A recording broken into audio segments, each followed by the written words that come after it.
Hey everyone, like always, welcome back again. So here we are again talking about the MicroLogix controller, and I just want to have a kind of a brief conversation about the PM02 cable that's going to go into this. So understand that this is a specially coded 9-pin connection cable with obviously a ground shielding on it. And understand that this is a special cable that Allen Bradley does make. It is the factory called PM02 cable, or PM02 cable to be precise and specific. I have one right here wrapped up. Usually has a right angle connector on it, and then if you look at it, you got all 9 of your pins with this flat bottom connection right here, and it's designed specifically to go into this little MicroLogix right here and snap in so that it goes off to the right here, just like that. Now, you might have the other MicroLogix, the 1400s, whatever, that still have the PM02 connection cable, but they'll be set inside, inset, in just a way that literally the cable hides itself almost perfectly inside, and you can snap a snap conductor into there, and then you could literally wire this directly into your HMI. And believe you me, I've seen a lot of HMIs with this exact cable that go directly from the MicroLogix into the HMI, and you're good to go. And those are those old school panel builder HMIs. Now, you might be wondering, do they make aftermarket cables? And the answer to that, to your question, would be yes, they do. This right here is not a PM02 cable, but this is exactly the PM02 cable, if you will. It does have a right angle connector. It's round. Allen Bradley's will always be square. So, Allen Bradley, aftermarket. The aftermarket snaps in the same exact way. You just pop it in right there, and there you go. You're good to go. Okay.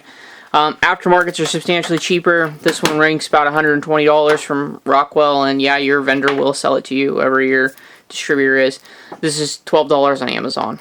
So, of course, those are pre-COVID prices, so obviously kind of probably figure this is 40 bucks, and this is almost $200. So, huge substantial cost difference. If you want my honest opinion, I would always go aftermarket, but understand, not always the aftermarket going to work the same, so if you need to make sure you have a foolproof way of connecting to it, obviously get yourself a PM02 cable. If you're looking for something that's a backup, just in case your PM02 breaks a wire inside of it, bites the dust, whatever that might be, then get yourself an aftermarket. Make sure it works, and then just keep it around at your desk or something like that. So that's the way I like to look at it. Obviously nowadays, in today's world, in fact, I've got one sitting here in the shop here,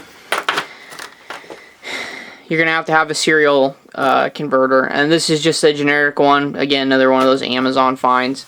You can buy the more fancy ones that are like $100. You can buy the ones that are not $100. I don't really care, it's your choice, but make sure you install the driver. Rockwell's RS Links usually will find it, and it'll run it. So this is a PM02 cable with just a generic USB serial converter. Again, I've got a couple of these laying around, so obviously to each their own on that. You can use this RS 232 to USB converter that Rockwell does sell. We talked about this in another video. You just go ahead and link your DB9 connector into the bottom of it. Make sure your switch goes down to the bottom, and you could go ahead and connect that way into this MicroLogix. Not my preferred method. It's a little more of a headache and a little bit more of a hassle sometimes, versus just making sure this is in, finding the columns port, and then going to town with it. So that's the PM02 cable for you. So thank you all for watching.